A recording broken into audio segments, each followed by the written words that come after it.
আসসালামু আলাইকুম শিক্ষার্থী বন্ধুরা, আজকের ক্লাসে আমরা গুণিতক শিখব, অর্থাৎ কোনো সংখ্যার গুণিতক বের করা শিখব। তার আগেই জেনে নেই গুণিতকটা কি বা গুণিতক কাকে বলে। গুণিতক হচ্ছে ওই সংখ্যা, আমরা যদি কোনো সংখ্যার গুণিতক বের করতে যাই তাহলে ওই সংখ্যা দ্বারা যতগুলো সংখ্যাকে ভাগ করে ভাগফল শূন্য হবে সেই সংখ্যাগুলোই হচ্ছে ওই সংখ্যার গুণিতক।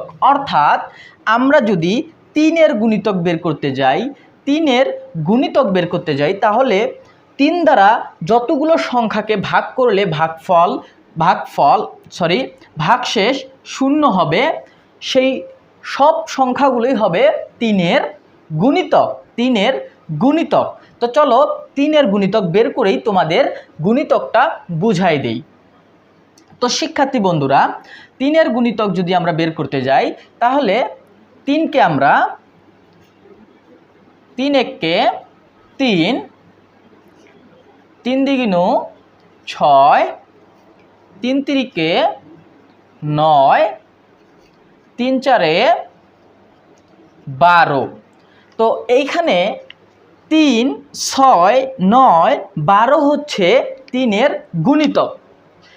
3-এর গুণিতক হচ্ছে কি 3, 6, 9, 12। শুধুই কি 3, 6, 9, 12 না, এই রকম করে যেতেই থাকবে। অর্থাৎ এই 3 দ্বারা যতগুলো সংখ্যাকে ভাগ যাবে এবং ভাগফল কি হবে, ভাগশেষ কি হবে, শূন্য হবে, সেই সবগুলো সংখ্যা হচ্ছে 3-এর গুণিতক। এখানে দেখো, আমরা যদি 6কে 3 দ্বারা ভাগ করি তাহলে 3 দ্বিগুণ 6 আর ভাগশেষ শূন্য। যদি 9কে 3 দ্বারা ভাগ করি, 9কে আমরা 3 দ্বারা ভাগ করি তাহলে 3 তিরিকে 9, আবার ভাগফল কি হয়, শূন্য।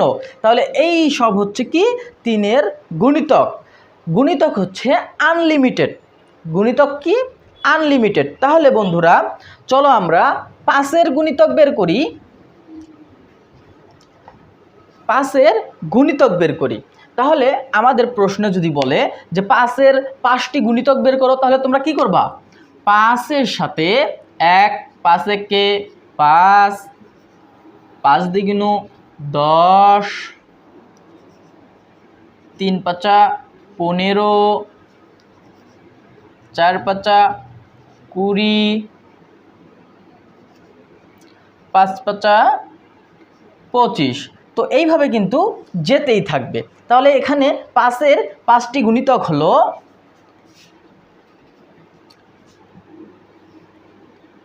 5-এর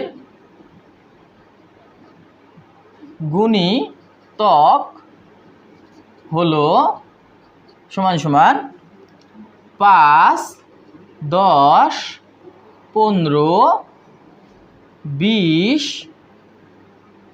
25। তো এইভাবে কিন্তু 5-এর গুণিতক যেতেই থাকবে।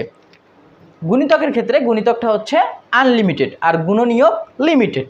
তো আশা করি তোমরা গুণিতক বের করাটা শিখে ফেলেছো।